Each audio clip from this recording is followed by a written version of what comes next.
Well, hello there. We want to show you how we pack up our BiPAP machine, and unfortunately BiPAPs don't come in a travel model, so we just have to make do the best we can. This is the ResMed AirCurve 10.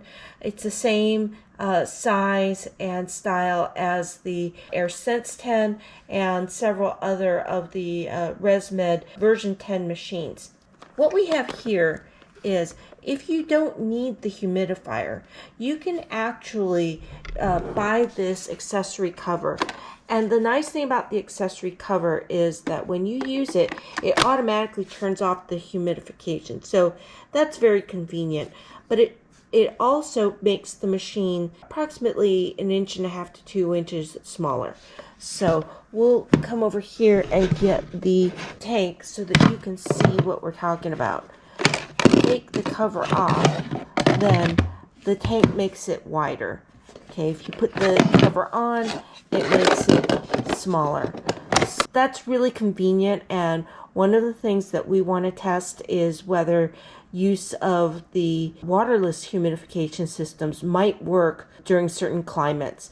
Unfortunately, our last trip was during the winter, and we just weren't going to risk it, so we brought the humidifier. Okay, so now what we also did was searched Amazon for a lunch bag. This is an insulated lunch bag. We kind of wish it had a little bit more protection and insulation, but hey, it was last minute. We had to do with what we had. The next thing is the AirCurve comes with this smaller transformer. This is the genuine ResMed. It came with the machine. However, we found that the AirSense 10 came with a much larger and heavier transformer. Not sure why the AirCurve has the smaller one, whether it's just they made all of them smaller as compared to 5 years ago when we got our AirSense machine, or whether they just felt sorry for us BiPAP people who have to travel with this thing. Put that there. Think about the hose. We did test this travel hose, and you see that it compacts and you know, kind of snakes out. Reminds you of that snake that pops out of the peanut can. So this is, you have to take this whole thing out, and by the way, it took us a long time to figure that out. Take this out.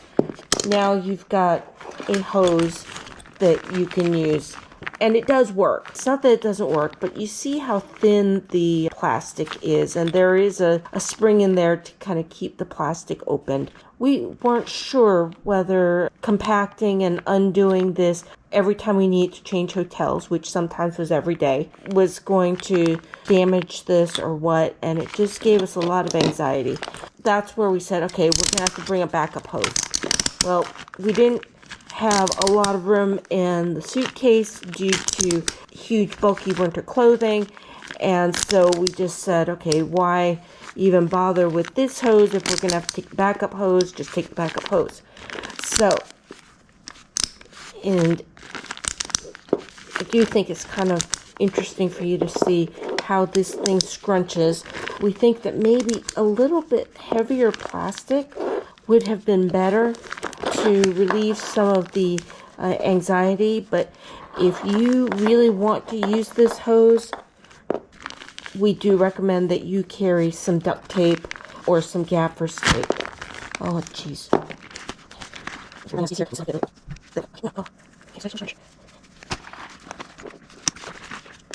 Okay, see, we finally got it so that the little top comes off and we can fasten this on. Otherwise, it's just going to re-expand itself and be a mess. Okay, so we did not take this. We are kind of thinking, you know, we already own it. Why not at least test it at home and see how long it lasts? But that's a different experiment. So what we ended up doing was getting this slimline hose. The standard hose is about 22 millimeters. I think this one's 16, but it's called the slimline hose, and you just need to make sure that in your machine you have it set to the proper size hose, because it's going to compensate. Obviously, the smaller hose is going to increase the pressure in absence of any other factor. So with a fatter hose, the machine's going to need to increase the pressure. With a thinner hose, it's going to need to decrease the pressure in order to maintain the correct therapeutic pressure. And then here we've got the BiPAP Eclipse. That was what we found to be one of the most compact masks possible. And this is optional. This is just the angled elbow so that the hose isn't popping out the back of the machine. It's kind of coming off the side. So you see that fits in there like that. Next, we have our medical tape. We use this to tape our mouth, but it also comes in handy. We got some blisters and the Band-Aid wouldn't stick. So that's where medical tape comes in very, very handy. In case you need a extension cord, we carry this. It also has over here a bunch of USB ports. Okay, so that way these two are power, these are USB, and this will be very compact in the bag. We do keep it in the medical bag just in case of European airports and the baggage weight limits. So the CPAP does not count in the baggage weight limit. So that's why we try to put as much as we legitimately can call medical equipment. And since this is the extension cord for the BiPAP, it's now medical equipment. Okay, so there's a few more ounces that don't count. Next, we have the outlet converter. So this does not convert the voltage. The ResMed supports anywhere between 100 and 240 volts. So we don't need a voltage converter, but we do need to have a converter so that we can fit into the European outlets, and this will work. You see a lot of people on YouTube using these things, and frankly, this is clever. It's all in one. You can figure out how to, get the right plug thingies depending on where you're going. The problem with this sucker is that it's huge. And so even though, you're only going to carry one, it's so huge we couldn't even fit it in between our clothes. These two, okay, admittedly, they are about the same size as that. The difference, though, is that number one, we got two in case we have to use two different power, one for the CPAP and one for something else. But also, we can actually, unless you're going to multiple different countries, this is going to work for most of Europe, except for Great Britain. So we can just take the other half off and travel with just these two things. Okay, that is going to be smaller in volume than this one thing, and you get two of them.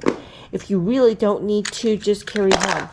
Okay, and one will fit right in there. Then we have the BiPAP Eclipse. This is how it stays on your nose. Okay, we pre-cut them into little strips like this. The excess pieces, this is called customizing your halos here. These extra pieces are great for covering up any areas where air might be leaking. Okay, so we'll often put them, just to hold these on a little bit tighter, we'll put them over here or in between here. Or if you start using the machine, you feel some air coming out, just use one of these, and which is the cutoff of here. You really can't use this whole thing because it doesn't bend around your nose. So you really do need to cut it. And then if you need to attach more just to hold it on, it's better to do that than to use this whole thing.